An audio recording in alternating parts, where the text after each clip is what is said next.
अच्छे होंगे। आज हम लोग लूसेंट जीके के इतिहास के कुछ भाग को पार्ट 2 में कवर करने जा रहे हैं। पार्ट 1 में हम लोगों ने भारत का इतिहास, प्राचीन भारतीय इतिहास के स्रोत, चारों वेद, ऋग्वेद, यजुर्वेद, सामवेद, अथर्ववेद, सिंधु सभ्यता, वैदिक सभ्यता, दर्शन और विचारधाराओं को कवर किया था। और जो लोग इस वीडियो को पहली बार देख रहे हैं उनके लिए बता दें कि लूसेंट जीके भारतवर्ष की सबसे लोकप्रिय विश्वसनीय सामान्य ज्ञान पुस्तकों में से एक है। यह किताब सभी कॉम्पिटिटिव एग्जाम्स जैसे SSC, UPSC, railway, state, PCS आदि की तैयारी करने वाले स्टूडेंट्स के लिए अत्यंत उपयोगी है। तो इस वीडियो को जरूर देखें। चलिए दोस्तों, शुरू करते हैं महाजनपदों का उदय से।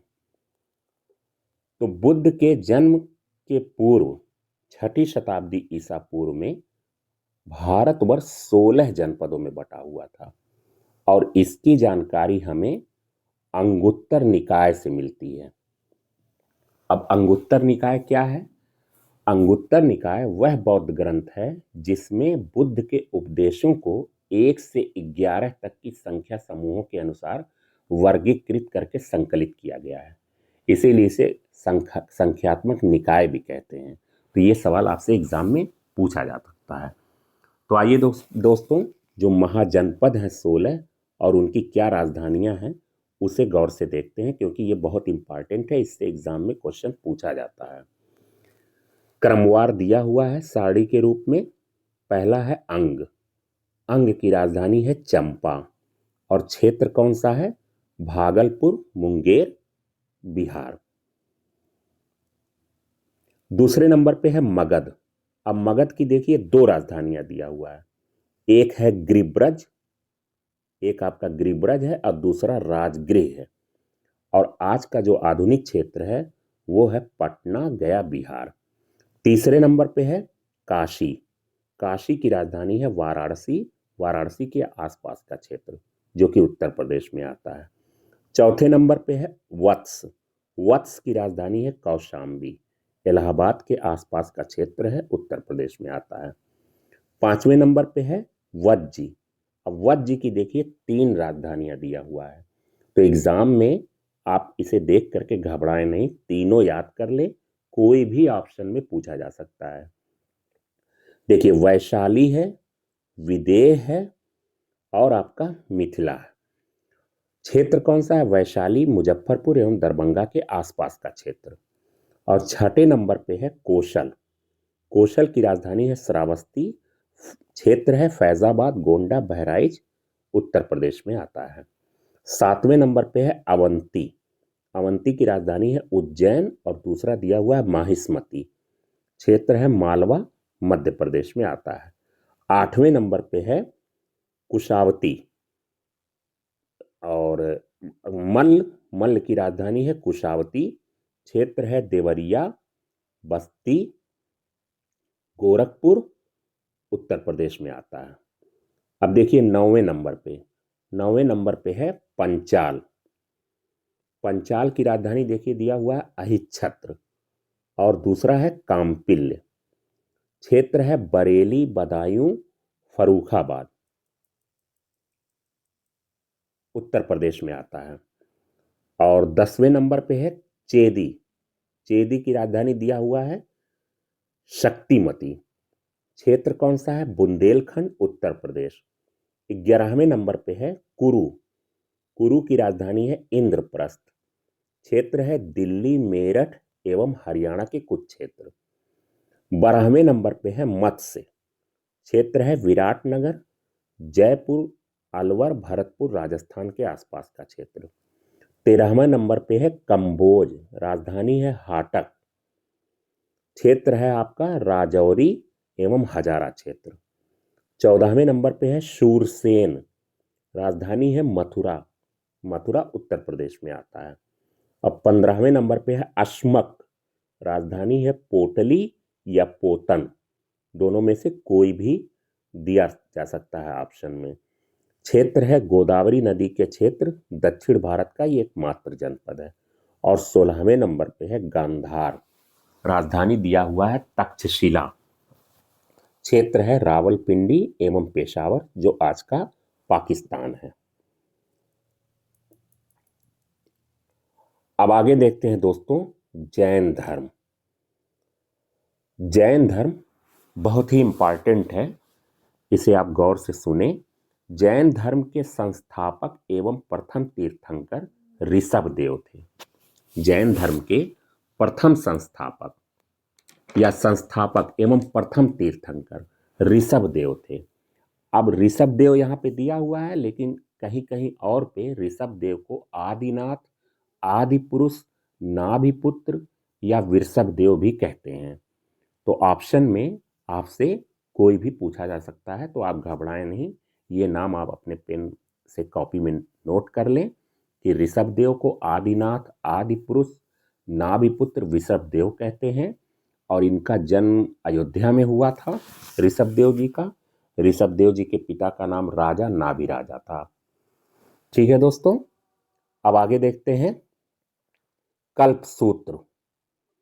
कल्पसूत्र जैन परंपरा का सर्वाधिक लोकप्रिय ग्रंथ है।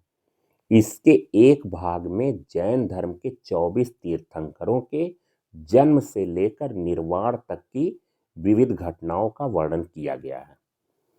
इनके जीवन की 5 प्रमुख घटनाओं को विशेष रूप से प्रस्तुत किया गया है। वो 5 घटनाएं कौन कौन सी हैं? तो पहली है गर्भाधान, दूसरी है जन्म, और तीसरी है गृह त्याग, और चौथी है ज्ञान प्राप्ति, और पांचवा है प्रथम उपदेश। इसे आप याद कर लें। जैन धर्म के 23वें तीर्थंकर पार्श्वनाथ जी थे। जैन धर्म के 23वें तीर्थंकर पार्श्वनाथ थे। पहले कौन थे? ऋषभदेव थे। 23वें कौन से थे? पार्श्वनाथ थे, जो काशी के इक्ष्वाक वंशीय राजा अश्वसेन के पुत्र थे। इन्होंने 30 वर्ष की अवस्था में संन्यास जीवन को स्वीकारा। इनके द्वारा दी गई शिक्षा थी हिंसा न करना, पहला।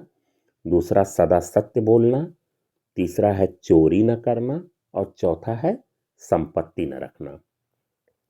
महावीर स्वामी जैन धर्म के 24वें एवं अंतिम तीर्थंकर हुए।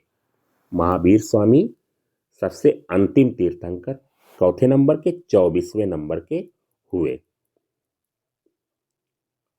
अब आगे देखते हैं दोस्तों, महावीर का जन्म 540 ईसा पूर्व में कुंडग्राम वैशाली में हुआ था।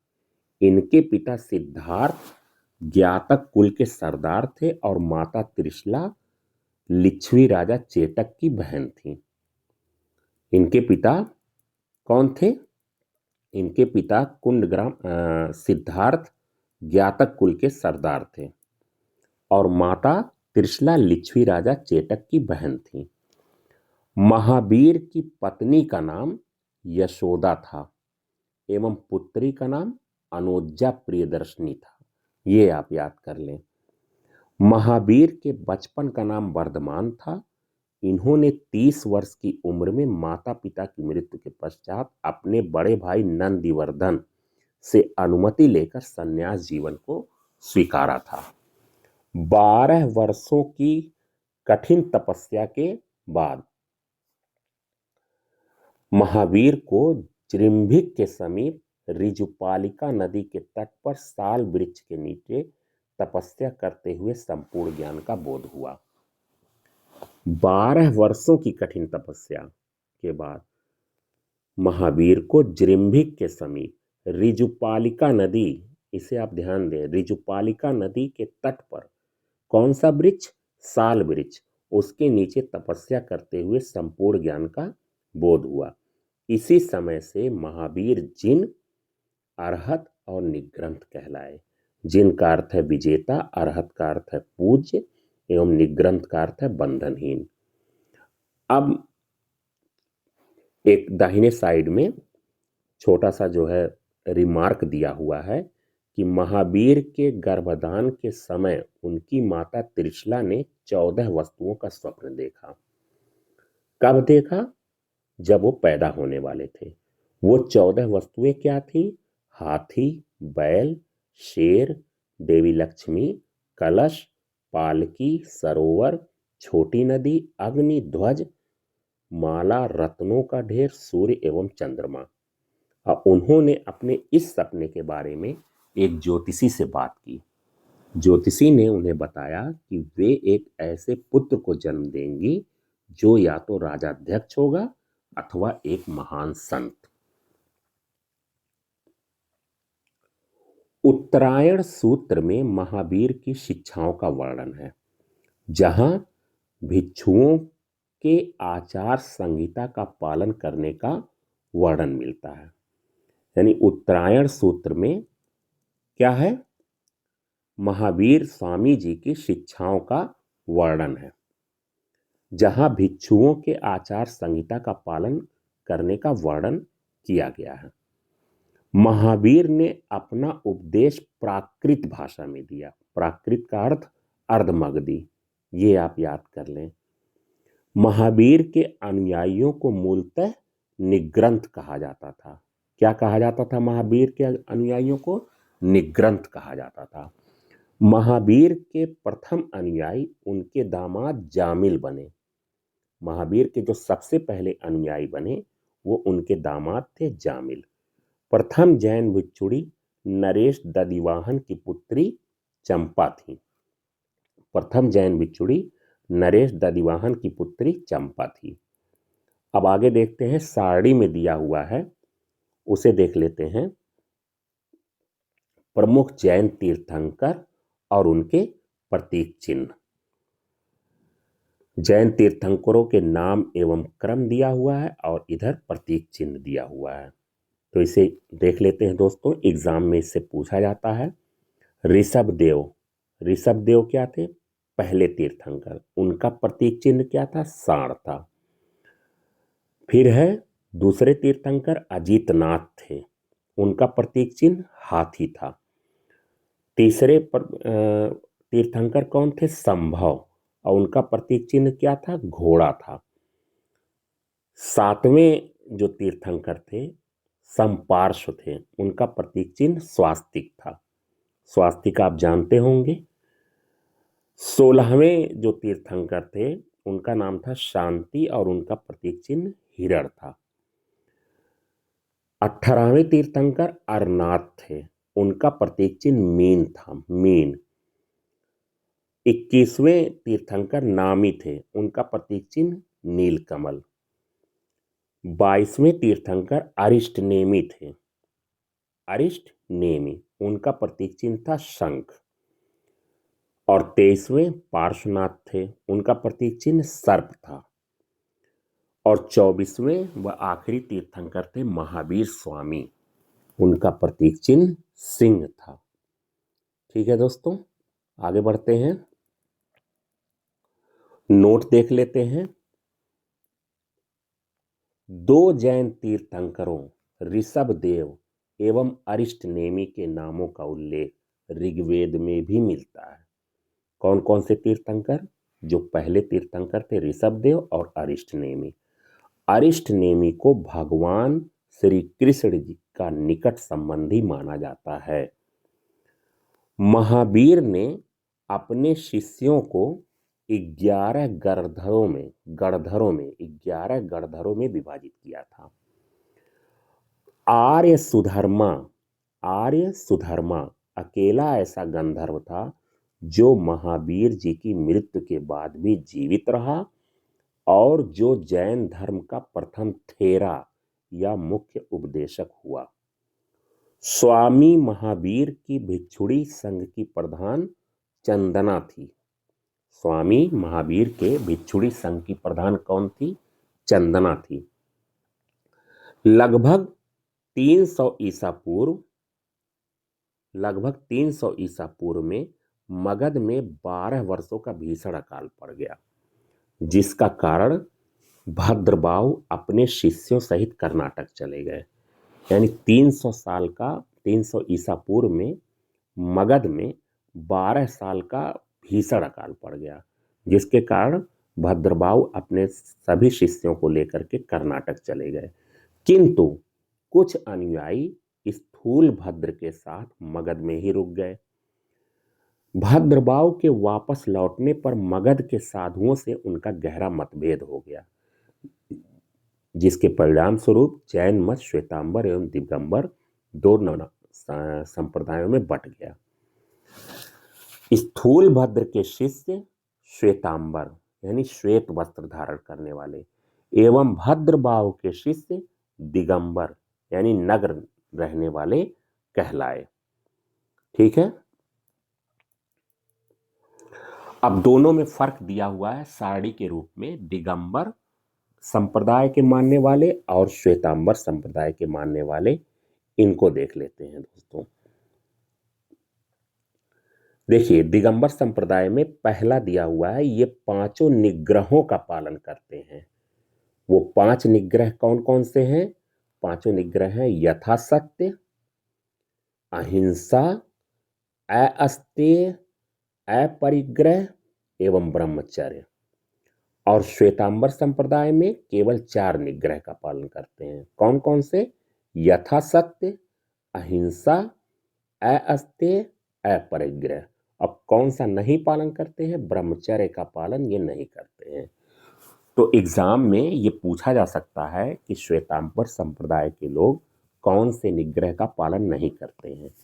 तो आप ऑप्शन में अगर ब्रह्मचर्य है तुरंत आप उसे लगा देंगे। दूसरे नंबर पे देखते हैं, यह संप्रदाय 6 अनंत पदार्थों का अस्तित्व प्रकट करती है। कौन सी? दिगंबर संप्रदाय कितने पदार्थों का अस्तित्व प्रकट करती है? 6 अनंत पदार्थों। कौन कौन से हैं? यथा आत्मा, पदार्थ, अंतरिक्ष, गति, स्थिरता और समय। आत्मा को जीव कहते हैं, ब्रैकेट में दिया हुआ है। पदार्थ मतलब पुद्गल, और अंतरिक्ष का आकाश, गति का धर्म, स्थिरता अधर्म और समय को काल। श्वेतांबर संप्रदाय में देखते हैं, यह समय काल को छोड़ करके 5 अनंत पदार्थों का अस्तित्व स्वीकार करता है। आत्मा, पदार्थ, अंतरिक्ष, गति एवं स्थिरता। आगे देखते हैं दोस्तों, इसमें महिलाएं तीर्थंकर नहीं हो सकती हैं। किसमें? दिगंबर संप्रदाय में। और श्वेतांबर संप्रदाय में महिलाएं भी तीर्थंकर हो सकती हैं। चौथे नंबर पे ये मानते हैं कि महावीर ने विवाह नहीं किया था। और श्वेतांबर संप्रदाय के लोग क्या मानते हैं? ये मानते हैं कि महावीर ने विवाह किया था और उन्हें संतान भी थी। 5वें नंबर पे देखते हैं, दिगंबर संप्रदाय में ये मानते हैं कि 19वें तीर्थंकर मल्लिनाथ पुरुष थे। और श्वेतांबर में क्या मानते हैं कि मल्लिनाथ स्त्री थी। दिगंबर संप्रदाय में देखते हैं कि इनका कहना है कि मूल जैन ग्रंथ आगम ग्रंथ खो चुका है। मूल जैन आगम ग्रंथ खो चुका है। और श्वेतांबर में ये क्या मानते हैं कि ये जैन आगम ग्रंथ को स्वीकार करते हैं। 7वें नंबर पे ये मानते हैं कि कैवल्य प्राप्ति के बाद उपवास करके रहा जा सकता है। किसमें? दिगंबर संप्रदाय में कैवल्य प्राप्ति के बाद उपवास करके रहा जा सकता है। और श्वेतांबर संप्रदाय में क्या मानते हैं? ये मानते हैं कि कैवल्य प्राप्ति के बाद भी भोजन की आवश्यकता पड़ती है। 8वें नंबर पे देखते हैं दोस्तों, दिगंबर संप्रदाय में ये स्त्रियों के इसी जीवन में मुक्ति का विरोध करते हैं।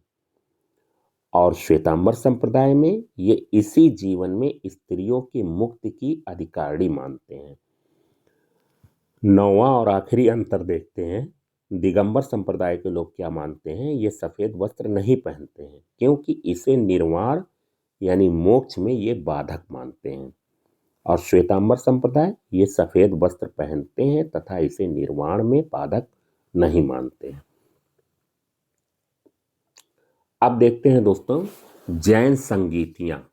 संगीतियां का क्या अर्थ है? संगीति को काउंसिल कह लीजिए, जैन काउंसिल। जैन साधुओं और आचार्यों की वह सभा जिसमें भगवान महावीर के उपदेशों को संगठित, सुरक्षित और संकलित किया गया है, उसे जैन संगीति कहते हैं। तो जैन संगीति और उनका वर्ष ये दिया हुआ है। ठीक है, प्रथम संगीति है 300 ईसा पूर्व में।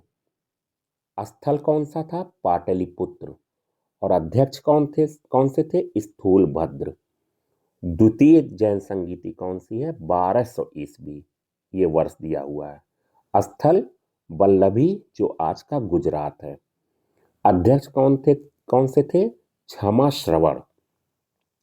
जैन धर्म के त्रिरत्न हैं, कौन कौन से? सम्यक दर्शन, ये बहुत इंपॉर्टेंट है दोस्तों।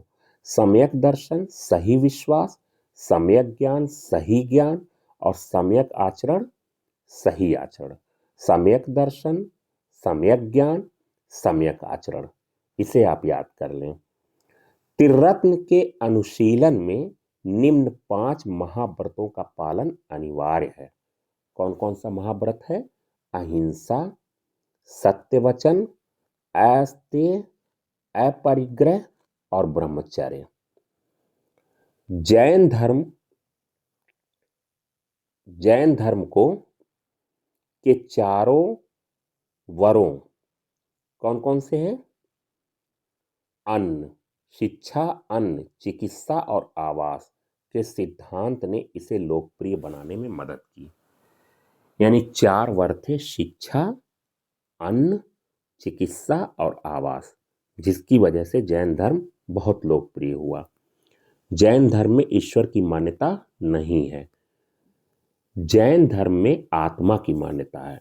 जैनियों के अनुसार जीव यानी आत्मा न केवल मनुष्यों व पशु पक्षियों में, वरन पेड़ पौधे, पत्थरों में व जल में भी पाया जाता है।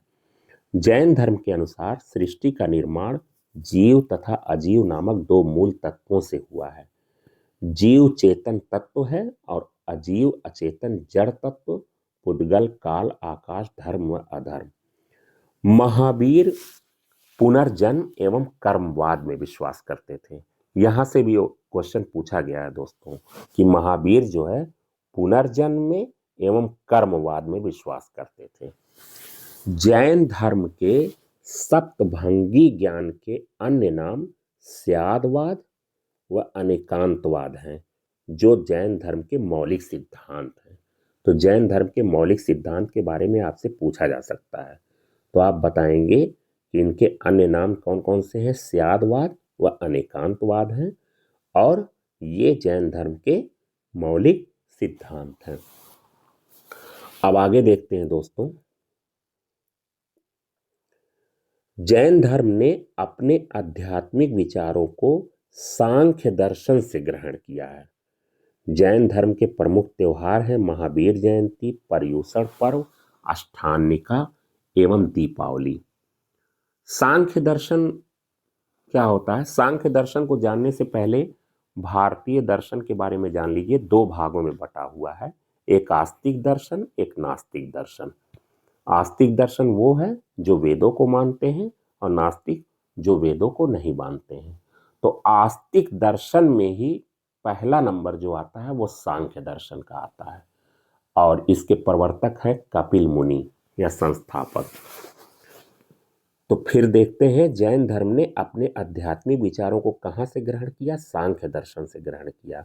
जैन धर्म के प्रमुख त्योहार महावीर जयंती, पर्युषण पर्व और अष्टानिका और दीपावली।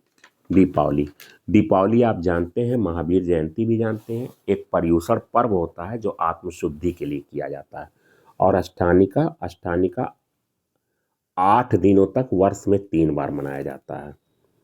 जैन धर्म मानने वाले कुछ राजा थे। कौन कौन से राजा थे? उदयन, बंद राजा, चंद्रगुप्त मौर्य, कलिंग नरेश खारवेल, राष्ट्रकूट राजा, अमोघवर्ष, चंदेल शासक। ये लोग जैन धर्म को मानते थे। मैसूर के गंग वंश के राजाओं के सेनापति एवं प्रधानमंत्री चामुंडा राय के प्रोत्साहन से कर्नाटक के श्रवणबेलगोला में 10वीं शताब्दी के मध्य भाग में विशाल बाहुबली की ग्रेनाइट पत्थर की मूर्ति गोमतेश्वर की मूर्ति का निर्माण किया गया है। गोमतेश्वर की प्रतिमा कायोत्सर्ग मुद्रा में है, ये याद रखें। पूछा जाता है एग्जाम में कि गोमतेश्वर की प्रतिमा किस मुद्रा में है। महावीर तपस्या की इसी मुद्रा में वह अपनी चारों ओर के वातावरण से अनभिज्ञ है। महावीर तपस्या की इस मुद्रा में वह अपनी चारों ओर के वातावरण से अनभिज्ञ हैं। उनके पैरों में सांप लपेटे हुए हैं तथा चींटियों ने मिट्टी के घरौंदे बना दिए हैं। यह मूर्ति 18 मीटर यह 57 फीट ऊंची है एवं एक ही चट्टान को काटकर बनाई गई है। यह विश्व में एक ही पत्थर से बनी बिना किसी सहारे के खड़ी सबसे लंबी मूर्ति है। राजस्थान में माउंट आबू पर स्थित जैन मंदिर विमल शाह द्वारा बनवाए गए थे। राजस्थान में माउंट आबू है और उस पर स्थित जो जैन मंदिर है वो किसके द्वारा बनवाए गए थे? विमल शाह के द्वारा। काठियावाड़ गुजरात में पालिताना के निकट शत्रुंजय की पहाड़ियों में एक विशाल जैन तीर्थ स्थल है। कहाँ पे? गुजरात में काठियावाड़ एक जगह है और वहां में पालिताना के निकट शत्रुंजय की पहाड़ियों में एक विशाल जैन तीर्थ स्थल है जहां एक साथ जुड़े हुए 20 मंदिर दर्शनीय है। खजुराहो में जैन मंदिरों का निर्माण चंदेल शासकों ने कराया। खजुराहो में जैन मंदिरों का निर्माण कौन कराया? चंदेल शासकों द्वारा किया गया। आधुनिक तमिलनाडु के पुदुकोट्टई जिले में स्थित सिथन्नावसल या सित्तनवासल, या तो सिथन्नावसल कह लीजिए या सित्तनवासल, ये गुफाएं जैन धर्म से संबंधित हैं। फिर देखते हैं दोस्तों, मौर्योत्तर युग में मथुरा जैन धर्म का प्रसिद्ध केंद्र था। मौर्योत्तर युग में मथुरा जैन धर्म का प्रसिद्ध केंद्र था। मथुरा कला का संबंध जैन धर्म से है। जैन तीर्थंकरों की जीवनी भद्रबाहु द्वारा रचित कल्पसूत्र में है। 72 वर्ष की आयु में महावीर की मृत्यु या निर्वाण 468 ईसा पूर्व में बिहार राज्य के पावापुरी या राजगीर में हो गई। यानी जो महावीर स्वामी थे उनकी जो मृत्यु हुई वो 72 साल की उम्र में हुई, जो आज से 468 ईसा पूर्व में। अब कहाँ पे हुई? बिहार राज्य के पावापुरी या राजगीर में हो गई।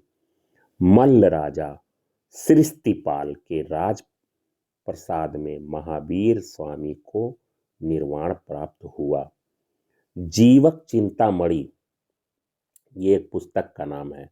जीवक चिंतामणि जैन संत तिरुतक्कतेवर द्वारा लिखित संगम साहित्य का एक जैन महाकाव्य है।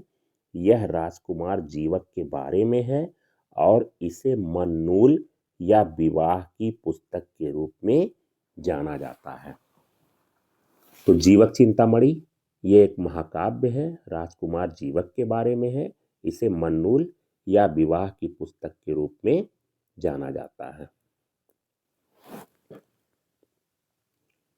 अब नोट देखते हैं दोस्तों। 6वीं से 9वीं शताब्दी के बीच बड़ोदरा के पास अकोटा गुजरात एवं पश्चिमी भारतीय क्षेत्र में कांस्य की अधिकांश मूर्तियां महावीर, पार्श्वनाथ या आदिनाथ जैसे तीर्थंकरों की बनाई जाती थी। इसमें तीर्थंकरों को एक सिंहासन पर विराजमान दिखाया गया और उनमें ये तीर्थंकर अकेले या 3 से 24 तीर्थंकरों के समूह में प्रस्तुत किए गए। इनके अलावा कुछ प्रमुख तीर्थंकरों की शासन देवियों या यक्षिणियों की नारी प्रतिमाएं भी बनाई जाने लगी। चक्रेश्वरी आदिनाथ की शासन देवी एवं अंबिका नामीनाथ की शासन देवी हैं। चक्रेश्वरी आदिनाथ की शासन देवी एवं अंबिका नामीनाथ की शासन देवी हैं। अब यहाँ पे जैन धर्म समाप्त होता है। अब आते हैं दोस्तों बौद्ध धर्म पर। बौद्ध धर्म के संस्थापक गौतम बुद्ध थे। उन्हें लाइट ऑफ एशिया कहा जाता है या ज्योति पुंज कहा जाता है। लाइट ऑफ एशिया कहा जाता है या ज्योति पुंज कहा जाता है। गौतम बुद्ध का जन्म 563 ईसा पूर्व में कपिल वस्तु के निकट लुम्बिनी नामक स्थान पर हुआ था। गौतम बुद्ध का जन्म कब हुआ था? 563 ईसा पूर्व में कपिल वस्तु के लुम्बिनी नामक स्थान पर। इनके पिता शुद्धोदन शाक्यगढ़ के मुखिया थे। इनकी माता माया देवी की मृत्यु इनके जन्म के 7वें दिन ही हो गई थी। यानी जब ये पैदा हुए थे उनके 7वें दिन इनकी माता जो माया देवी थी उनकी मृत्यु हो गई थी। तो इनका लालन पालन किसने किया? इनका लालन पालन इनकी सौतेली मां प्रजापति गौतमी ने किया। प्रजापति गौतमी ने किया। इनके बचपन का नाम सिद्धार्थ था। इनके बचपन का नाम क्या था? इनके बचपन का नाम था सिद्धार्थ। अब यहां पे दोस्तों एक छोटा सा जो है साड़ी दी गई है, उसे भी देख लेते हैं। बुद्ध के जीवन से संबंधित बौद्ध धर्म के प्रतीक कौन कौन से थे, तो घटना देख लेते हैं और प्रतीक। जन्म कमल एवं सांड प्रतीक है। गृह त्याग जब हुआ तो घोड़ा। ज्ञान प्राप्ति पीपल बोधि वृक्ष। प्रथम उपदेश चक्र। निर्वाण पद चिन्ह। मृत्यु स्तूप। इसे आप याद कर लें, इससे भी एग्जाम में क्वेश्चन पूछा जाता है। गौतम बुद्ध का विवाह 16 वर्ष की अवस्था में यशोधरा के साथ हुआ और इनके पुत्र का नाम राहुल था। यानी 16 वर्ष की उम्र में यशोधरा से गौतम बुद्ध जी का विवाह हुआ और उन्हें एक पुत्र की प्राप्ति हुई जिसका नाम राहुल था। सिद्धार्थ जब कपिल वस्तु की सैर पर निकले तो उन्होंने निम्न 4 दृश्यों को देखा। कौन कौन से वो दृश्य देखे? पहले नंबर पे उन्होंने देखा बूढ़ा व्यक्ति, और दूसरे नंबर पे देखा एक बीमार व्यक्ति, तीसरे नंबर पे एक शव यात्रा देखी उन्होंने, और चौथा उन्होंने एक सन्यासी को देखा।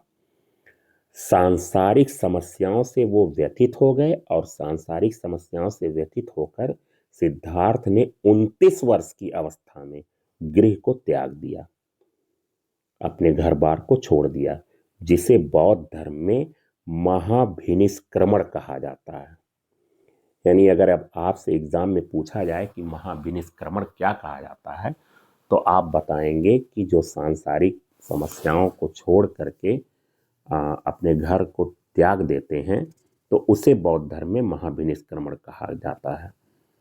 गृह त्याग करने के बाद सिद्धार्थ यानी बुद्ध ने वैशाली के आलार कलाम से सांख्य दर्शन की शिक्षा ग्रहण की। यानी आलार कलाम उनके प्रथम गुरु थे, उनसे उन्होंने सांख्य दर्शन की शिक्षा ग्रहण की। आलार कलाम सिद्धार्थ के प्रथम गुरु हुए, जिससे उन्होंने शून्य का ज्ञान प्राप्त किया। ये ध्यान दीजिए दोस्तों, शून्य का ज्ञान प्राप्त किया। अब आगे देखते हैं दोस्तों।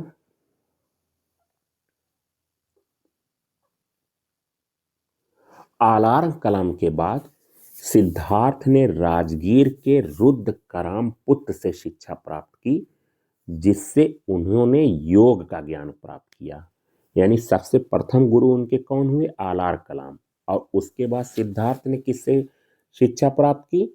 तो रुद्र कराम पुत्र से। उर्वेला में सिद्धार्थ को कौंडिन्य, बप्पा, भादिया, महानामा एवं अस्सागी नामक 5 साधक मिले। उर्वेला में जब वो गए तो उनको कौन कौन से साधक मिले? कौंडिन्य, कौंडिन्य और कौन से साधक मिले? कौंडिन्य के बाद वप्पा, वप्पा, भादिया, महानामा एवं अस्सागी, ये 5 साधक मिले।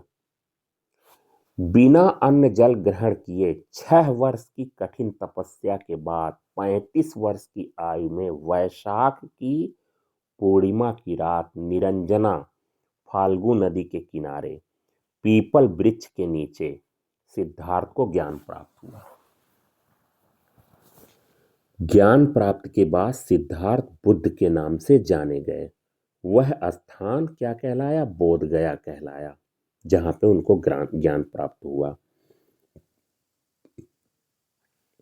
बुद्ध ने अपना प्रथम उपदेश सारनाथ या ऋषिपत्तनम में दिया, जिसे बौद्ध ग्रंथ में धर्म चक्र प्रवर्तन कहा गया है। बुद्ध ने अपना उपदेश कहाँ दिया? सारनाथ या ऋषिपत्तनम में दिया। बौद्ध ग्रंथों में इसे धर्म चक्र प्रवर्तन कहा गया है। अब आगे देखते हैं दोस्तों। बुद्ध ने अपने उपदेश जनसाधारण भाषा पाली में दिए। बुद्ध ने अपने उपदेश कोशल, वैशाली, कौशाम्बी व अन्य राज्यों में दिए। सबसे ज्यादा उन्होंने जो उपदेश दिए वो कोशल देश की राजधानी श्रावस्ती में दिए। इनके प्रमुख अनुयायी शासक जो थे वो कौन कौन से थे वो देख लेते हैं। बिंबिसार थे, प्रसेनजित थे और उदयन थे। बुद्ध की मृत्यु 80 वर्ष की अवस्था में 483 ईसा पूर्व में कुशीनारा, देवरिया, उत्तर प्रदेश में चुंद द्वारा अर्पित भोजन करने के बाद हो गई, जिसे बौद्ध धर्म में महापरिनिर्वाण कहा जाता है। यानी उनकी मृत्यु 80 वर्ष की अवस्था में आज से 483 ईसा पूर्व में कुशीनारा को कुशीनगर भी आप कह सकते हैं, देवरिया उत्तर प्रदेश में चुंद द्वारा दिए गए भोजन में ग्रहण किए, उसके बाद हो गई। बौद्ध धर्म में इसे महापरिनिर्वाण कहा गया है। मल्लों ने अत्यंत सम्मान पूर्वक बुद्ध का अंत्येष्टि किया, अंतिम संस्कार किया। किसने? मल्लों ने। एक अनुश्रुति के अनुसार मृत्यु के बाद बुद्ध के शरीर के अवशेषों को 8 भागों में बांटकर उन पर 8 स्तूपों का निर्माण कराया गया। बुद्ध के जन्म एवं मृत्यु की तिथि को चीनी परंपरा के कैंटोन अभिलेखों के आधार पर निश्चित किया गया है। इसे आप गौर से देखें कि बुद्ध के जन्म एवं मृत्यु की तिथि को, जन्म की तिथि और मृत्यु की तिथि को चीनी परंपरा के कैंटोन अभिलेखों के आधार पर निश्चित किया गया है। बौद्ध धर्म के बारे में हमें विशद ज्ञान त्रिपिटक, बौद्ध धर्म के बारे में हमें जो विशद ज्ञान मिलता है वो त्रिपिटक कौन कौन से हैं? विनय पिटक, सूत्र पिटक और अभिधम्म पिटक से प्राप्त होता है। तीनों पिटकों की भाषा कौन सी है? पाली है। थेरवाद मत की पाली त्रिपिटक सबसे पुराना है। थेरवाद मत का पाली त्रिपिटक सबसे पुराना है।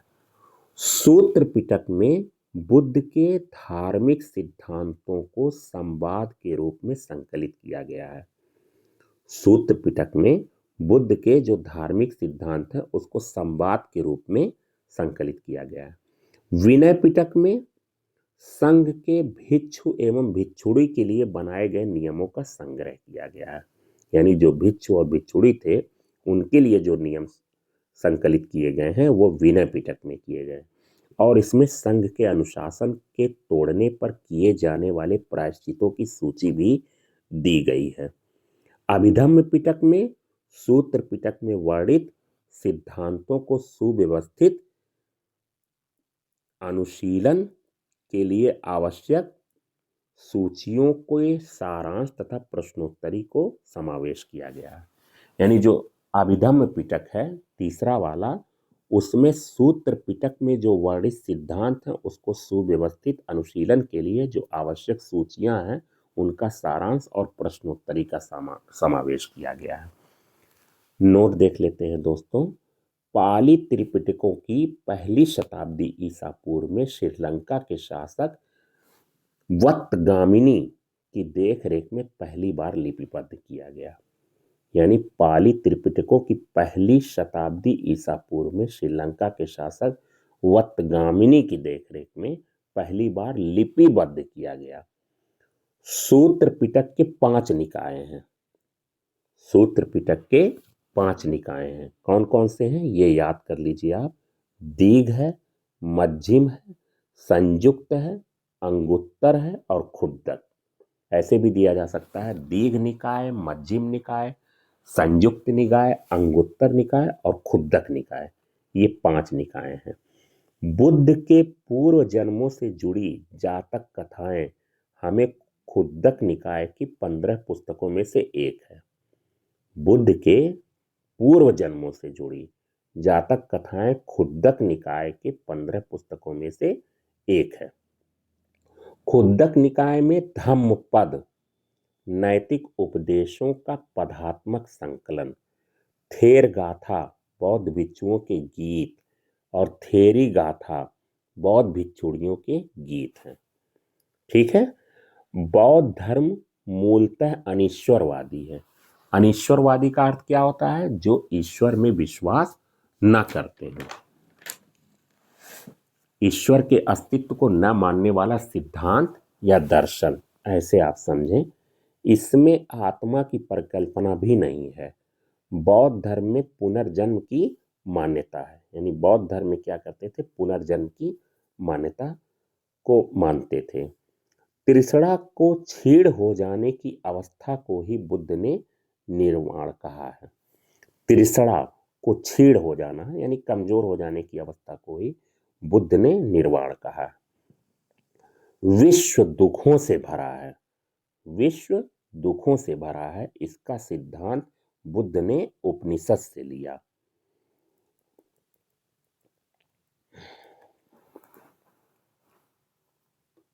बुद्ध के अनुयायी 2 भागों में विभाजित थे।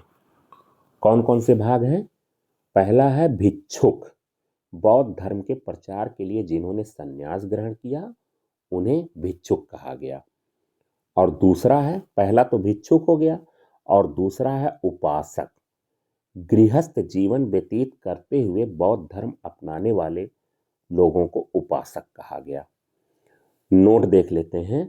बौद्ध धर्म के वरिष्ठ साध्वी को थेरी के रूप में जाना जाता था। बौद्ध संघ में सम्मिलित होने के लिए न्यूनतम आयु सीमा 15 वर्ष थी। बौद्ध संघ में प्रविष्टि होने को उपसंपदा कहा जाता था। बौद्ध धर्म के त्रिरत्न हैं। वो त्रिरत्न कौन कौन से हैं? बुद्ध, धम्म एवं संघ। बुद्ध, धम्म एवं संघ। अब आगे देखते हैं दोस्तों।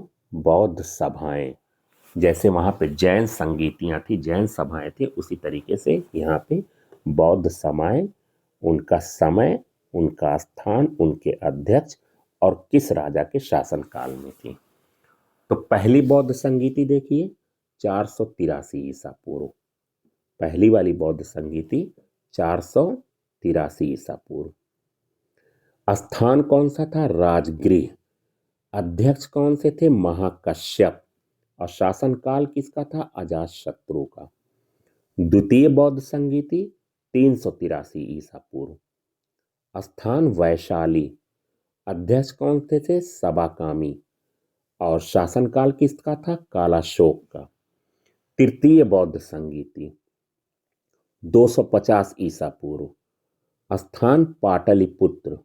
अध्यक्ष मोगलिपुत्र तिस्स। थोड़ा सा नाम टेक्निकल है, उसे आप याद कर लें कि अध्यक्ष जो है तृतीय बौद्ध संगीति के मोगलिपुत्र तिस्स। और शासनकाल किसका था? अशोक का शासनकाल था। चौथी बौद्ध संगीति 98 ईस्वी में। स्थान कुंडलवन। आप देखिए 2 लोग अध्यक्ष हुए यहाँ पे, एक तो वसुमित्र और दूसरे अश्वघोष। शासनकाल किसका था? कनिष्क का। चतुर्थ बौद्ध संगीति के बाद बौद्ध धर्म 2 भागों में बट गया। कौन कौन सा? हीनयान और महायान, इन 2 भागों में। और जैन धर्म में 2 संप्रदायों में बटा था। श्वेतांबर और दिगंबर। और यहाँ पे देख लीजिए, यहाँ पे बौद्ध धर्म किसमें बटा, हीनयान और महायान में। तो हीनयान और महायान, इन दोनों का अंतर सारणी के रूप में दिया गया है, उसे हम देख लेते हैं दोस्तों।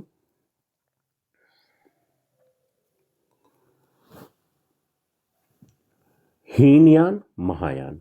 हीनयान में पहला है बुद्ध की मूल शिक्षा और व्यक्तिगत मुक्ति पर जोर। अब महायान में सामूहिक मुक्ति, करुणा और बोधिसत्व मार्ग पर जोर। हीनयान में दूसरे नंबर पे आता है बुद्ध को साधारण मानव मानते हैं। महायान में बुद्ध को दिव्य प्राणी या भगवान मानते हैं। हीनयान में मूर्ति पूजा में विश्वास नहीं करते। महायान में मूर्ति पूजा एवं बोधिसत्वों की पूजा में विश्वास करते हैं। चौथे नंबर पे है निर्वाण प्राप्ति का मार्ग व्यक्तिगत है, और यहाँ महायान में निर्वाण प्राप्ति का मार्ग सामूहिक है, सभी प्राणियों की मुक्ति को मानते हैं। पांचवें नंबर पे धार्मिक ग्रंथ पाली भाषा में है, और यहाँ पे महायान में धार्मिक ग्रंथ संस्कृत भाषा में है। छठे नंबर पे देखते हैं दोस्तों, दक्षिण पूर्व एशिया, श्रीलंका, थाईलैंड में हीनयान सबसे ज्यादा प्रचलित है, और ये पूर्वी एशिया, चाइना यानी चीन, जापान, तिब्बत आदि में प्रचलित है।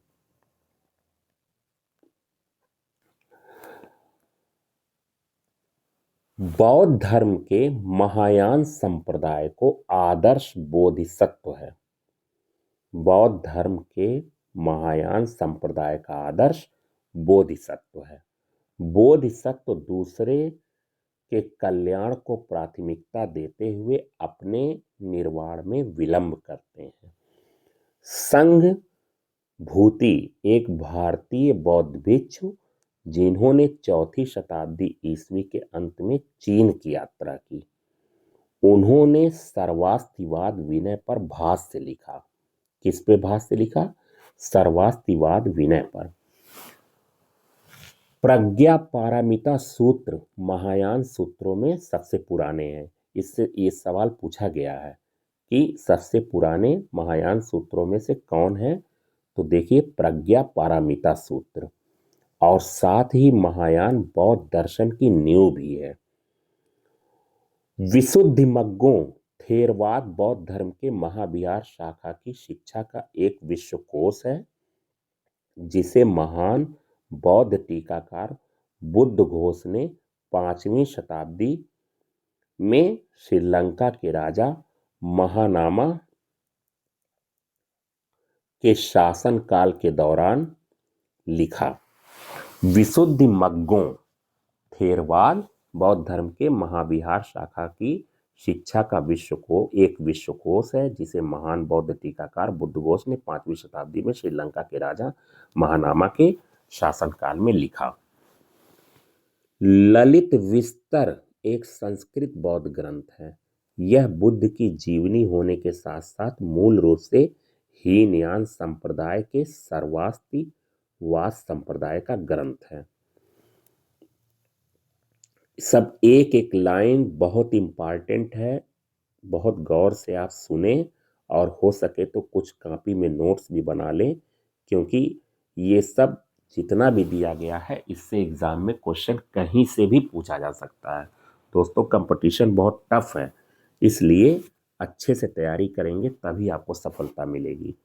चलिए दोस्तों आगे देखते हैं। अश्वघोष द्वारा लिखित बुद्ध चरित संस्कृत में लिखी गई पहली बौद्ध पुस्तक है, जिसमें बुद्ध का संपूर्ण जीवन चरित है। सौंदरानंद एवं वज्रसूची अश्वघोष की अन्य रचना है। हीनयान का आदर्श अरहत पद को प्राप्त करना है। जो व्यक्ति अपनी साधना से निर्वाण की प्राप्ति करते हैं उन्हें ही अरहत कहा जाता है। जो व्यक्ति अपनी साधना से निर्वाण की प्राप्ति करते हैं, योग से, तपस्या से, उन्हें ही अरहत कहा जाता है। धार्मिक जुलूस का प्रारंभ सबसे पहले बौद्ध धर्म के द्वारा प्रारंभ किया गया। धार्मिक जुलूस का प्रारंभ सबसे पहले बौद्ध धर्म के द्वारा प्रारंभ किया। बौद्धों का सबसे पवित्र त्योहार वैशाख पूर्णिमा है। सबसे पवित्र त्योहार क्या है? वैशाख पूर्णिमा है। इसलिए इसका महत्व इसलिए है कि बुद्ध पूर्णिमा के दिन ही बुद्ध का जन्म, ज्ञान की प्राप्ति एवं महापरिनिर्वाण की प्राप्ति हुई। बुद्ध ने सांसारिक दुखों के संबंध में 4 आर्य सत्यों का उपदेश दिया है। बुद्ध ने सांसारिक दुखों के संबंध में 4 आर्य सत्य बताए हैं। पहला है दुख, दूसरा है दुख समुदाय, तीसरा है दुख निरोध और चौथा है दुख निरोध गामिनी प्रतिपदा। इन सांसारिक दुखों से मुक्ति हेतु बुद्ध ने अष्टांगिक मार्ग की बात की है। और अष्टांगिक मार्ग के जो साधन हैं, ये देखिए, सम्यक दृष्टि, सम्यक संकल्प, सम्यक वाणी, सम्यक कर्मांत, सम्यक आजीव, सम्यक व्यायाम, सम्यक स्मृति, सम्यक समाधि।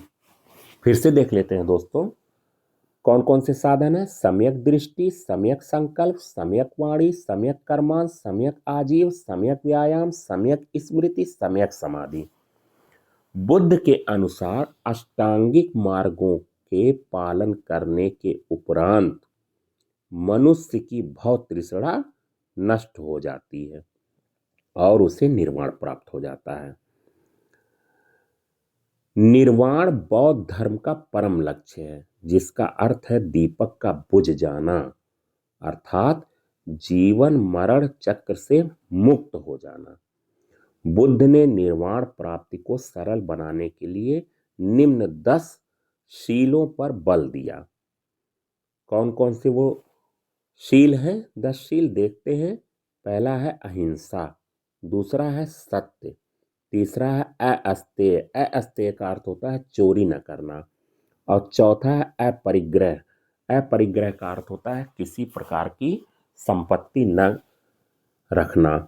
अब पांचवा है मद्य सेवन न करना, छठा है असमय भोजन न करना, सातवां है सुखप्रद बिस्तर पर नहीं सोना, आठवां है धन संचय न करना, नौवां है स्त्रियों से दूर रहना और 10वां है नृत्य गान आदि से दूर रहना। गृहस्थों के लिए केवल प्रथम 5 शील तथा भिक्षुओं के लिए 10 शीलों का मानना अनिवार्य था। बुद्ध ने मध्यम मार्ग, मध्यमा प्रतिवाद का उपदेश दिया। बुद्ध ने मध्यम मार्ग, मध्यमा प्रतिपद का उपदेश दिया। अनीश्वरवाद के संबंध में बौद्ध धर्म एवं जैन धर्म दोनों में समानता है। अनीश्वरवाद ईश्वर के अस्तित्व को न मानने वाला सिद्धांत या दर्शन। जातक कथाएं प्रदर्शित करती हैं कि बोधिसत्व का अवतार मनुष्य के रूप में भी हो सकता है और पशुओं के रूप में भी हो सकता है। बोधिसत्व के रूप में पुनर्जन्मों को दीर्घ श्रृंखला के अंतर्गत बुद्ध ने शाक्य मुनि के रूप में अपना अंतिम जन्म प्राप्त किया।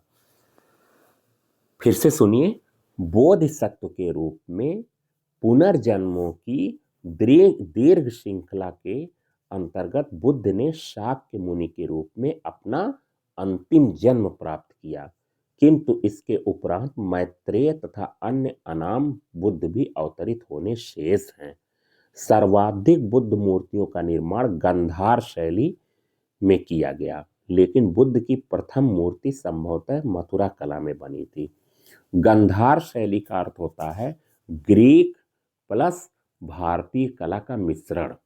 इस शैली को इंडो ग्रीक आर्ट भी कहते हैं।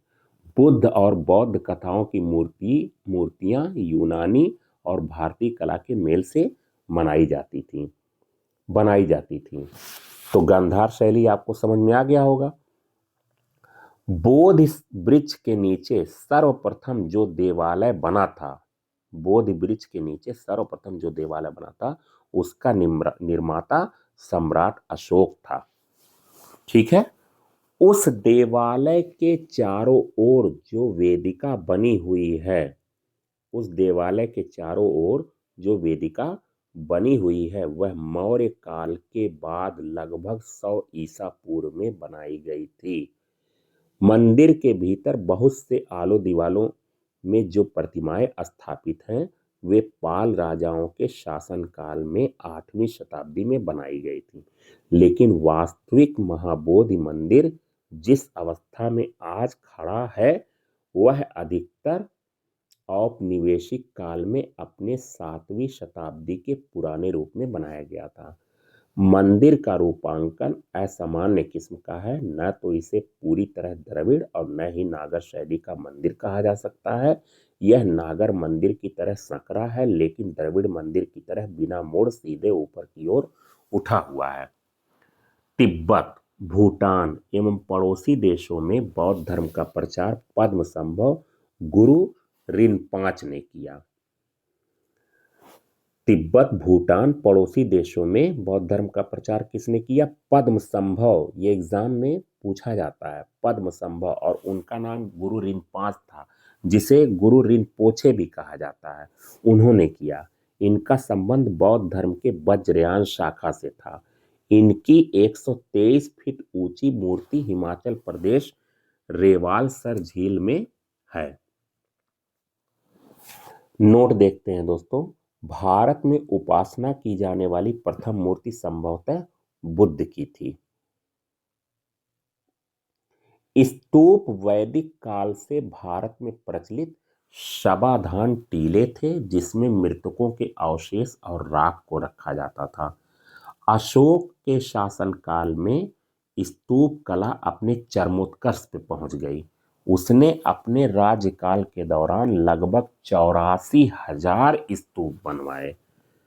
भारत के महत्वपूर्ण बौद्ध मठ देख लेते हैं, ये इंपॉर्टेंट है, इससे एग्जाम में क्वेश्चन पूछा जाता है। देखिए, टाबो मठ स्थान कौन सा है? तबो गांव है। और राज्य देख लीजिए कौन सा है? हिमाचल प्रदेश। दूसरा है नामग्याल मठ, स्थान कौन सा है? धर्मशाला, हिमाचल प्रदेश। तीसरे नंबर पे आता है हेमिस मठ, लद्दाख में है, और लद्दाख। चौथे नंबर पे है थिकसे मठ, इसका भी स्थान लद्दाख है और राज्य भी लद्दाख है। अगला देख लीजिए शासुर मठ, स्थान कौन सा है? लाहुल स्पीति, लाहुल स्पीति, राज्य हिमाचल प्रदेश। फिर देखिए मिंड्रालिंग मठ, स्थान है देहरादून और राज्य कौन सा है? उत्तराखंड। फिर अगला देखिए रोमटेक मठ, स्थान कौन सा है? गंगटोक, राज्य है सिक्किम। अब फिर देखते हैं तवांग मठ, तवांग स्थान है अरुणाचल प्रदेश। फिर देखिए नामड्रालिंग मठ, ऊपर देख लीजिए कौन सा था? मिड्रालिंग मठ, और यहाँ देखिए नामड्रालिंग मठ। थोड़ा सा नाम टफ है, लेकिन 2-3 बार अगर आप कॉपी में लिख करके इसे याद कर लेंगे या गौर से सुन लेंगे तो ऊपर वाले ने चाहा तो आपको याद हो जाएगा। नामड्रालिंग मठ, स्थान कौन सा है? मैसूर, और राज्य कर्नाटक। ये हो गया, ये भी हो गया। अब देखिए आखिर में दिया हुआ है बोधिमंडा मठ, स्थान कौन सा है? बोध गया, बिहार। ठीक है दोस्तों,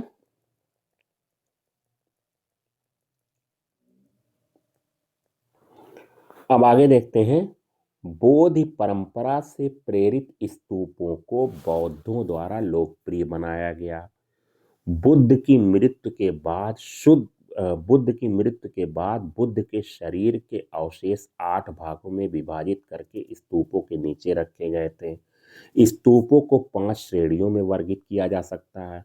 कौन कौन से हैं? अवशेष स्तूप, जिसमें बुद्ध और अन्य धार्मिक व्यक्तियों के अवशेष रखे गए हैं, जैसे सांची का स्तूप, ये बहुत फेमस है। ये मध्य प्रदेश राज्य में है। कहाँ पे है? ये रायसेन जिले के सांची नगर में है, जो भोपाल से लगभग 46 किलोमीटर दूर है। दूसरा है वस्तु स्तूप, जिसमें बुद्ध या उनके शिष्यों से संबंधित वस्तुएं रखी गई हैं, जैसे वैशाली का स्तूप। तीसरा है स्मारक स्तूप, जो बुद्ध और उनके शिष्यों के जीवन की घटनाओं को याद करने के लिए बनाए गए हैं, जैसे श्रीलंका के अनुराधापुर का स्तूप। चौथा है प्रतीकात्मक स्तूप, जो बौद्ध धर्मशास्त्र के विभिन्न पहलुओं के प्रतीक के लिए बनाए गए हैं, जैसे लेह स्तूप। पांचवा है मन्नत स्तूप, जो यात्राओं के उपलक्ष्य में या आध्यात्मिक लाभ प्राप्त करने के लिए बनाए गए हैं। तो पांचों स्तूप, पांचों श्रेणी आपने स्तूपों की देख ली। अब आगे देखते हैं, अशोक द्वारा बनाए गए स्तूपों में सबसे प्रसिद्ध मध्य प्रदेश का सांची स्तूप है। उत्तर प्रदेश में पिपरावा का स्तूप सबसे प्राचीनतम स्तूप है।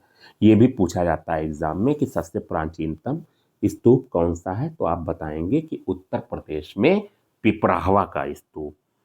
स्तूप आमतौर पर अवशेषों का निक्षेपागार होता था। बौद्ध परंपरा में स्तूप एक संकल्प अर्पित या स्मारक संरचना होती थी। नोट देख लेते हैं दोस्तों, भाजा गुफाएं ईसा पूर्व दूसरी शताब्दी के दौरान निर्मित 22 चट्टानों को काटकर बनाई गई गुफाओं का एक समूह है। यह महाराष्ट्र के लोनावाला के पास पुणे जिले में स्थित है। यह हीनयान बौद्ध संप्रदाय से संबंधित है और इस गुफा में कई स्तूप हैं। बंगाल क्षेत्र में पाल राजवंश के शासनकाल के दौरान बौद्ध धर्म की ब्रजयान शाखा के विकास के प्रभाव से बौद्ध देवियों की पूजा की जाने लगी थी। इसके अंतर्गत तारा देवी की मूर्तियां अत्यंत लोकप्रिय हुई। इन मूर्तियों में तारा को एक सिंहासन पर विराजमान दिखाया गया है। उनके साथ एक टेढ़ी कमलनाग उगी हुई दिखाई गई है और उनका दाहिना हाथ अभय मुद्रा में उठा हुआ दिखाया गया है। नोट देख लेते हैं दोस्तों, बोधिसत्व पद्मपाणि की पेंटिंग 5वीं शताब्दी के उत्तरार्ध के अजंता मठ की गुफा एक में देखी जा सकती है। अजंता की ये गुफा वर्तमान औरंगाबाद महाराष्ट्र में स्थित है। यहाँ की गुफाएं सभी तीनों रूपों वास्तुकला, मूर्तिकला एवं चित्रकला से संबंधित है। यहाँ बड़े चैत्य विहार हैं जिन्हें मूर्तियों और चित्रों से सजाया गया है। अब यहाँ पे बौद्ध धर्म समाप्त होता है। आगे बढ़ते हैं दोस्तों शैव धर्म पर। भगवान शिव की पूजा करने वालों को शैव एवं शिव से संबंधित धर्म को शैव धर्म कहा जाता है। यानी भगवान शिव की जो पूजा करने वाले थे उन्हें शैव कहते थे और शिव से संबंधित धर्म को शैव धर्म कहा गया है। शिवलिंग उपासना का प्रारंभिक पुरातात्विक साक्ष्य हड़प्पा संस्कृति के अवशेषों से हमें प्राप्त होता है। ऋग्वेद में शिव के लिए रुद्र नामक देवता का उल्लेख है। अथर्ववेद में शिव को भव, शर्व, पशुपति एवं भूपति कहा गया है। लिंग पूजा का पहला स्पष्ट वर्णन मत्स्य पुराण में मिलता है। महाभारत के अनुशासन पर्व से भी लिंग पूजा का वर्णन मिलता है। तो दो जगह से हमें मिलता है। एक तो लिंग पूजा का पहला स्पष्ट वर्णन कहाँ से मिलता है? मत्स्य पुराण से। मत्स्य पुराण 18 प्रमुख पुराणों में से एक है। विष्णु के मत्स्य अवतार की कथा भी इसी में आती है। और दूसरा, महाभारत के अनुशासन पर्व से भी हमें लिंग पूजा का वर्णन मिलता है।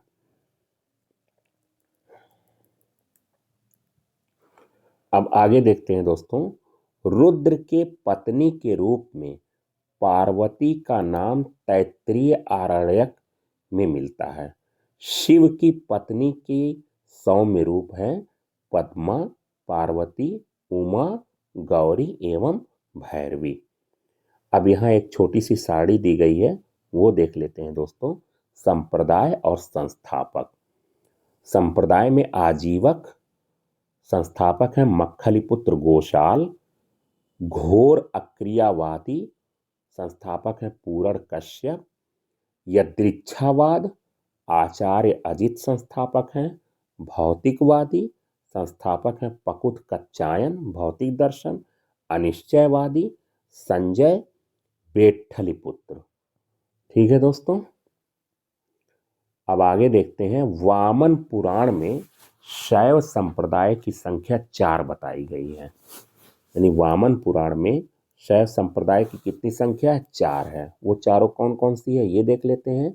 पहली है पाशुपत, दूसरा है कापालिक, तीसरा है कालामुख और चौथा है लिंगायत। पाशुपत संप्रदाय शैवों का सर्वाधिक प्राचीन संप्रदाय है। इसके संस्थापक लकुलीश थे। कौन थे इनके संस्थापक? लकुलीश, जिन्हें भगवान शिव के 18 अवतारों में से एक माना जाता है। पाशुपत संप्रदाय के अनुयायियों को पंचार्थिक कहा गया है। क्या कहा गया है पाशुपत संप्रदाय के अनुयायियों को? पंचार्थिक। इस मत का प्रमुख सैद्धांतिक ग्रंथ पाशुपत सूत्र है। श्रीकर पंडित एक विख्यात पाशुपत आचार्य थे। कापालिक संप्रदाय के इष्ट देव भैरव थे। इस संप्रदाय का प्रमुख केंद्र श्रीशैल नामक स्थान था। कालामुख संप्रदाय के अनुयायियों को शिव पुराण में महाव्रतधर कहा गया है। इस संप्रदाय के लोग नर कपाल में ही भोजन, जल तथा सुरापान करते हैं और साथ ही अपने शरीर पर चिता की भस्म मलते हैं। लिंगायत संप्रदाय दक्षिण में प्रचलित था। आज भी प्रचलित है लिंगायत समुदाय दक्षिण में। इन्हें जंगम भी कहा जाता है। ये बहुत इंपॉर्टेंट है दोस्तों, ये याद रखें। लिंगायत संप्रदाय दक्षिण में प्रचलित था, इन्हें जंगम भी कहा जाता था। इस संप्रदाय के लोग शिवलिंग की उपासना करते थे। शून्य संपादने लिंगायतों का मुख्य धार्मिक ग्रंथ है। यानी लिंगायतों का मुख्य धार्मिक ग्रंथ कौन सा है? शून्य संपादने। बसव पुराण में लिंगायत संप्रदाय के प्रवर्तक अल्लभ प्रभु तथा उनके शिष्य वासव को बताया गया है। इस संप्रदाय को वीर शिव संप्रदाय भी कहा जाता है। नोट देख लेते हैं दोस्तों। वासव व उनका भतीजा चन्ना वासव कर्नाटक के कलचुरी राजाओं के दरबार में रहते थे। जैनों के साथ कठिन संघर्ष के उपरांत उन्होंने अपने मत की स्थापना की थी। उन्होंने जाति प्रथा का कड़ा विरोध किया और उपवास, प्रीतिबोध, तीर्थ यात्रा एवं बलि प्रथा को अस्वीकार किया। बाल विवाह का विरोध किया और विधवा विवाह की अनुमति दी। 12वीं शताब्दी में राजा कुलोतुंगा द्वितीय के शासन काल में सेक्किलहार द्वारा लिखित तिरुतुंदर पुराणम, जिसे थिरुथोंडा थोगई के नाम से भी जाना जाता है, तमिल में 5वें वेद के रूप में माना जाता है। अब ये सवाल पूछा जाता है कि तमिल में 5वें वेद के रूप में किसे माना जाता है, तो आप बताएंगे कि तिरुतुंदर पुराणम, और उसे और क्या कहा जाता है? थिरुथोंडा थोगई। ये 2 नाम है। और किस शासनकाल में?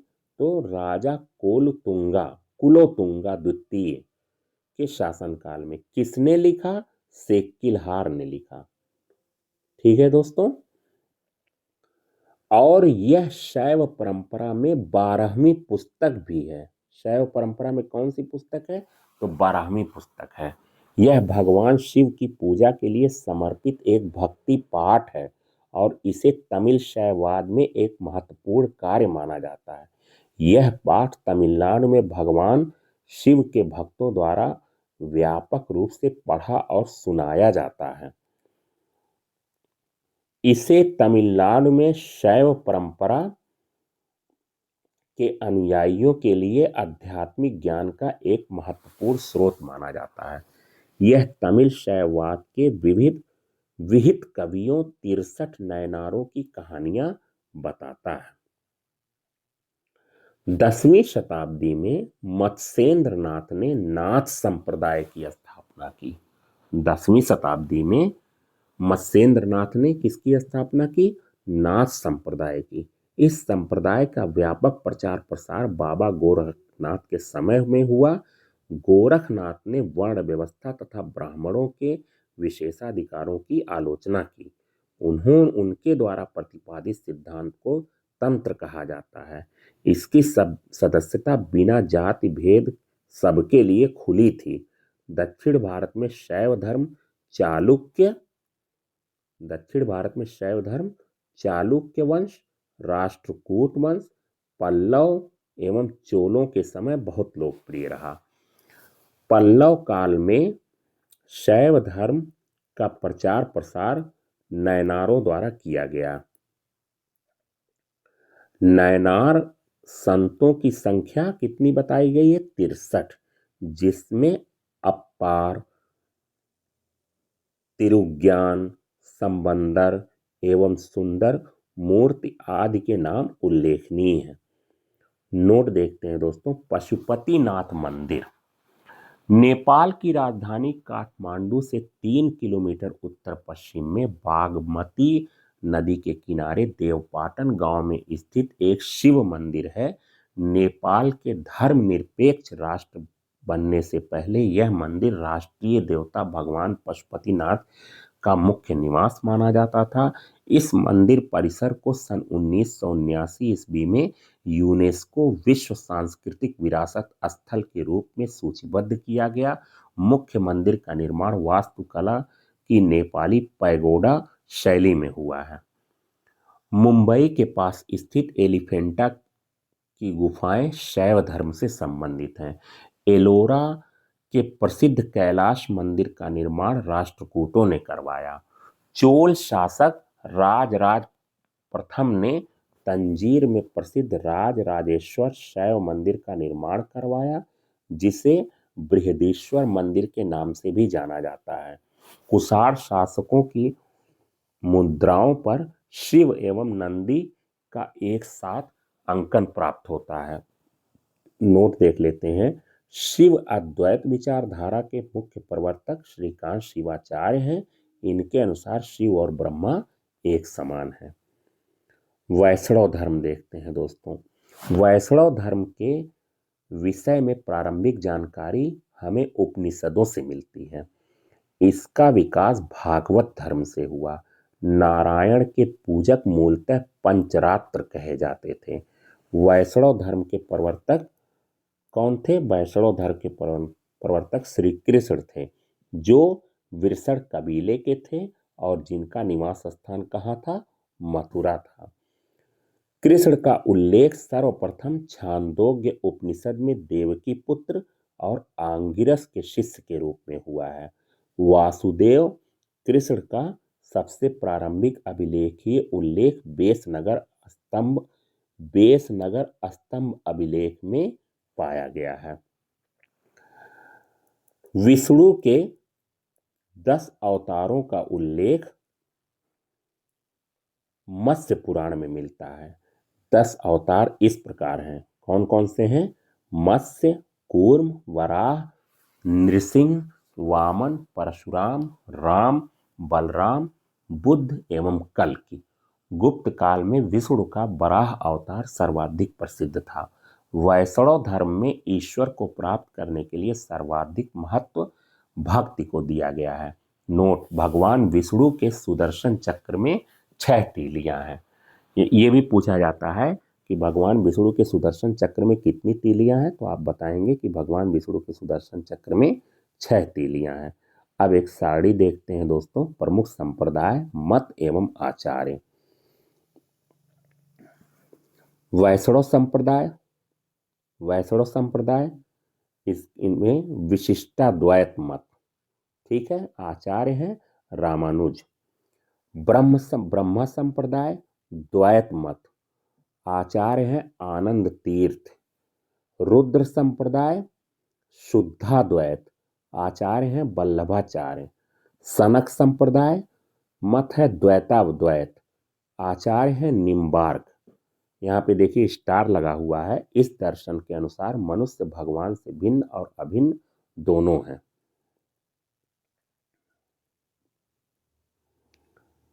अब प्रमुख संप्रदाय, संस्थापक एवं पुस्तक देख लेते हैं।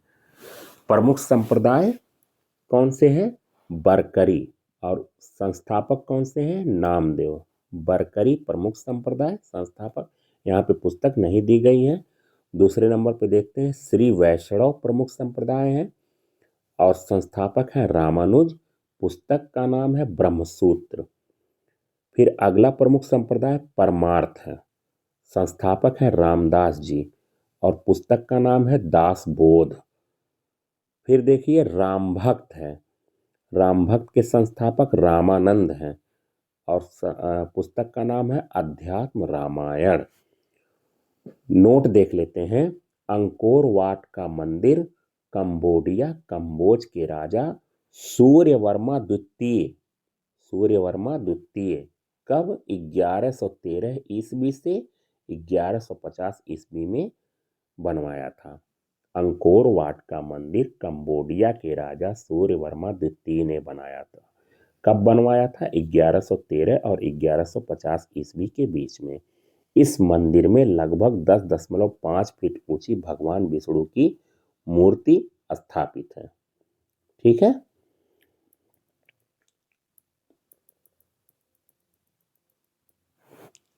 अब आगे देखते हैं दोस्तों, इस्लाम धर्म।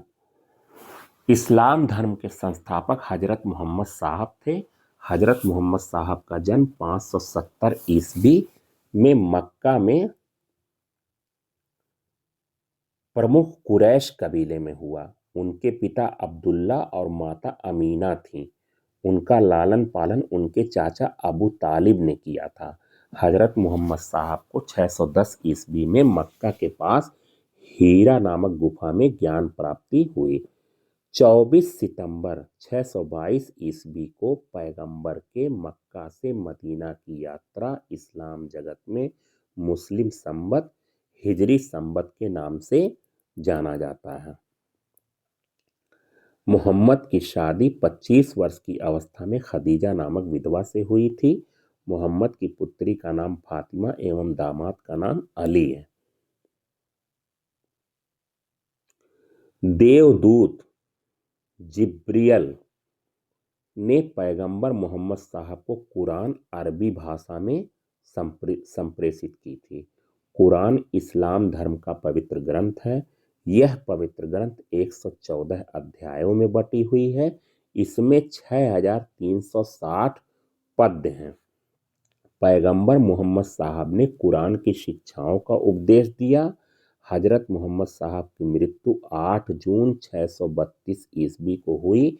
इन्हें मदीना में दफनाया गया। मोहम्मद साहब की मृत्यु के बाद इस्लाम सुन्नी तथा शिया नामक दो पंथों में विभाजित हो गया। सुन्नी उन्हें कहते हैं जो सुन्ना में विश्वास करते हैं और सुन्ना पैगंबर मोहम्मद साहब के कथनों तथा कार्यों का विवरण है। शिया अली की शिक्षाओं में विश्वास करते हैं तथा उन्हें मोहम्मद साहब का न्याय सम्मत अधिकारी मानते हैं। अली मोहम्मद साहब के कौन थे? अली मोहम्मद साहब के दामाद थे। अली की 661 ईस्वी में हत्या कर दी गई। अली के पुत्र हुसैन की हत्या 680 ईस्वी में करबला इराक नामक स्थान पर की गई। इन दोनों हत्या ने शिया को निश्चित मत का रूप दे दिया। पैगंबर मोहम्मद साहब के उत्तराधिकारी खलीफा कहलाए। पैगंबर मोहम्मद साहब के उत्तराधिकारी खलीफा कहलाए। इस्लाम जगत में खलीफा पद 1924 ईस्वी तक रहा। 1924 ईस्वी में इसे तुर्की के शासक मुस्तफा कमाल पाशा ने समाप्त कर दिया। इब्न ईशाक ने सर्वप्रथम पैगंबर साहब का जीवन चरित्र लिखा। मोहम्मद साहब पैगंबर के जन्मदिन पर ईद मिलादुन नबी पर्व मनाया जाता है। भारत में सर्वप्रथम इस्लाम का आगमन अरबों के जरिए हुआ। 712 ईस्वी में अरबों ने सिंध जीत लिया और सबसे पहले भारत के इसी भाग में इस्लाम एक महत्वपूर्ण धर्म बना। नोट, नमाज के दौरान मुसलमान मक्का की तरफ मुंह करके खड़े होते हैं। भारत में मक्का पश्चिम की ओर पड़ता है। मक्का की ओर की दिशा को किबला कहा जाता है। इस्लाम धर्म के प्रमुख त्यौहार हैं ईद उल फित्र, ईद उल अजहा, मिलादुन नबी, हजरत मोहम्मद साहब की जन्मतिथि, मुहर्रम, आशूरा, शबे बरात, शबे मेराज आदि। अब देखते हैं दोस्तों ईसाई धर्म। ईसाई धर्म के संस्थापक ईसा मसीह हैं व इनका प्रमुख ग्रंथ कौन सा है? बाइबिल है। ईसा मसीह का जन्म जेरूशलेम के निकट बैथलेहम नामक स्थान पर हुआ था। इनका जन्म कहाँ हुआ था? जेरूशलेम के निकट बैथलेहम नामक स्थान पर हुआ था। ईसा के जन्म दिवस को क्रिसमस के रूप में मनाया जाता है। ईसा मसीह के माता का नाम मेरी और पिता का नाम जोसेफ है। ईसा ने अपने जीवन के प्रथम 30 वर्ष एक बढ़ई के रूप में बैथलेहम के निकट नाजरत इजराइल में बिताए। ईसा मसीह के दो शिष्य थे। कौन कौन से शिष्य थे? ईसा मसीह के दो शिष्य, एक एंड्रूस और दूसरे थे पीटर। एक कौन से थे? एंड्रूस और दूसरे पीटर। ईसा मसीह को सूली पर रोमन गवर्नर पोंटियस ने चढ़ाया। ईसा मसीह को 33 ईस्वी में सूली पर चढ़ाया गया। कब चढ़ाया गया? 33 ईस्वी में सूली पर चढ़ाया गया। ईसाई धर्म का सबसे पवित्र चिन्ह क्रास है। सबसे पवित्र चिन्ह क्या है? क्रास है। ऐसे होता है, ठीक है।